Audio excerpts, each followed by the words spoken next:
Kita mengingat yang disampaikan oleh Presiden terkait dengan likuiditas perbankan yang seret. Apakah menurut Anda prospek pertumbuhan DPK perbankan ini mungkin akan signifikan di 2024? Ya Mbak, sebenarnya kalau dibilang seret sih, saya sih masih nggak sepakat ya. Kalau kita lihat LDR memang likuiditas dibandingkan era tahun 2002, 2022 ya memang sedikit mengetat, tapi kan ya wajar ya karena pertumbuhan ekonomi sudah mulai bangkit. Begitu ekonomi mulai bangkit, orang spending, belanja, orang ada aktivitas bisnis, ada perputaran uang di situ muter, sehingga duit-duit yang sebelumnya ada idle di berangkasnya bank itu keluar, ya tentu saja duit turun. Tapi kalau dibilang likuiditas mengetat ya, kalau kita lihat indikator LDR memang meningkat dari 79,9 menjadi 84,2. Terus alat likuid dibagi dengan DPK menurun dari 29,5 menjadi 26,4. Alat likuid dibagi NCD turun dari 150 ke 117. Nah, angka-angka ini sebenarnya masih istilahnya liquid itu masih liquid lah, gitu. Ya terjadi pengetatan, tapi overall kondisinya masih liquid. Jadi kalau misalnya kita bicara LDR itu, kalau kita bicara rule of thumb itu mengatakan ketat di atas 92. Seperti itu juga kalau kita bicara ILNCD itu di bawah.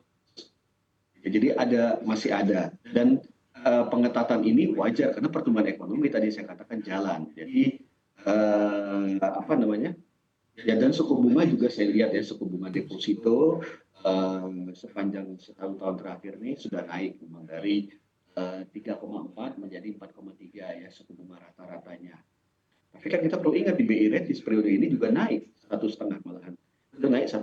Jadi dan saya belum lihat ya mengidentifikasi adanya perang bunga. Jadi mengetatan tapi masih ke handle ya. Saya nggak tahu, kita nggak bisa mengatakan ini terjadi pada tiap bank. Mungkin beberapa bank sudah ada kesulitan, tapi sebagai suatu sistem saya enggak. Dan ini sebenarnya bank sentral bisa, Bank Indonesia bisa menjadi jembatan ya bagi mereka yang punya kesulitan likuiditas bank-bank tertentu, ya bisa diberikan pinjaman case by case seperti itu. Jadi apa namanya, kondisi likuiditas emang agak ketat, tapi belum dalam, kalau saya nggak mengatakan dalam situasi yang mengkhawatirkan. Baik, di sisi lain kalau melihat target dari Bank Indonesia untuk pertumbuhan kredit ini kan 9 hingga 11% begitu. Jika memang likuiditas di perbankan ini mungkin lebih ketat daripada tahun sebelumnya, apakah menurut Anda target ini bisa tercapai di akhir 2023 ini? Kalau saya melihat ya pertumbuhan kredit ini enggak, misalnya kita punya itu push and pull faktor ya Mbak ya.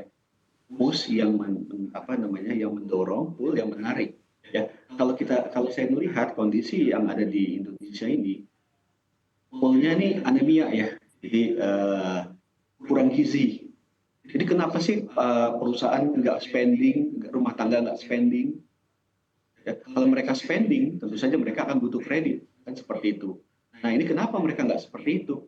Jadi kalau kita lihat ya sih, kalau dari korporasi ya, yang saya dapat informasi ya, dengan prospek yang seperti sekarang, eh, di dalam negeri konsumsi masih lemah, di luar negeri juga lemah karena ekspor ya kepada berbagai negara pusat ekonomi dunia kan semua pada melambat karena rezim suku bunga.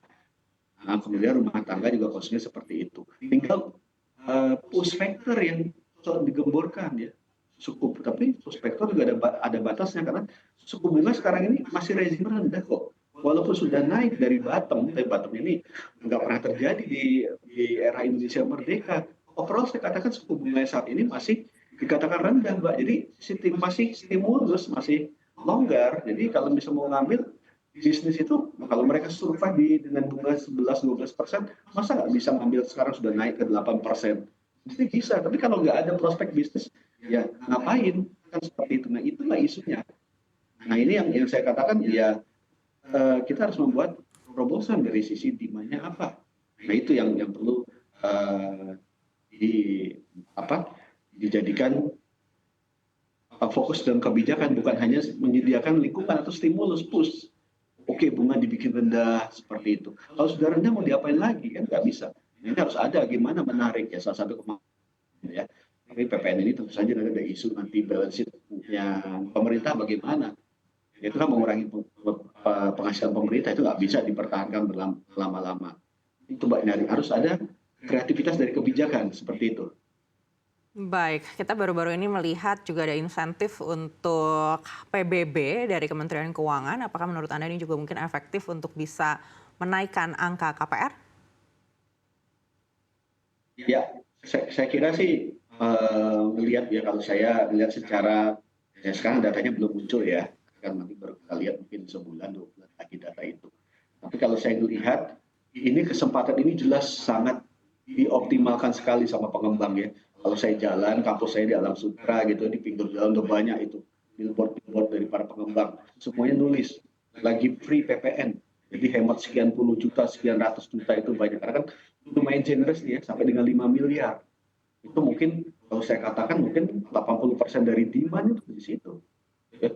Jadi iya, saya kira akan efektif. Cuma tadi, apakah kan kita nggak hanya butuh one off ya, pertumbuhan ekonomi bisa dibuat nyundul di atas 5,2 gitu. Terus jatuh lagi. Ya kita butuh sesuatu yang gimana sustain gitu. Baik, kalau melihat yang disampaikan Bank Indonesia terakhir ini untuk target pertumbuhan kredit di tahun depan ini bahkan lebih tinggi lagi dari di tahun ini. Apakah Anda melihat ini juga mungkin tercapai di tahun depan? Eh, Tadi ya, tanpa ada surprise dari luar ya, mengenai kondisi ekonomi uncertainty seperti itu, saya terus terang agak skeptis. Ya, gimana pertumbuhan ekonomi ya, semua lembaga negara memproyeksikan 5%, dan pertumbuhan ekonomi prediksi tahun 2023 ini sudah dipangkas dari sebelumnya. Dan tahun 2024 itu diperkirakan 5% lagi, dan ini dipangkas lagi. Jadi dibandingkan dengan awal tahun kemarin ya, awal tahun 2023 pas bulan Januari rilis ya, orang lebih pesimis sedikit dibanding sekarang ini ya. Jadi pertumbuhan sedikit diturunkan ya. Jadi kalau kita bicara pertumbuhan ekonomi itu ada 5%, saya agak sulit membayangkan bagaimana pertumbuhan kredit kalau nggak sekitar 9-10%. Nah, kalau saya menerjemahkan pertumbuhan ekonomi 5%, itu adalah sejalan dengan pertumbuhan kredit yang antara 9-10%. Jadi seperti itu. Ini masalah tadi sisinya adalah sisi poolnya yang kurang. Karena orang kan nggak hanya sekedar memanfaatkan bunga rendah. Kalau bunga rendah tapi jualan nggak bisa, buat apa juga ambil kredit, menambah-nambah beban aja. Kan saya banyak mendapatkan informasi banyak perusahaan itu menggunakan internal operating cash flow untuk melunasi utang. Jadi saking habis udah ekspansi, nggak melihat mereka nggak melihat perspektif, jadi ya udah dapat cash flow dari aktivitas bisnis dipakai untuk bayar utang, ngurangin seperti itu. Ya itu bagus sih, nanti nextnya bisa dibuat putaran di tahun 2000, kan kita kan masih jalan terus ya, 2024 akhir atau 2025 bisa expand lagi seperti itu, kalau balance sheet-nya korporasi ini membaik seperti itu.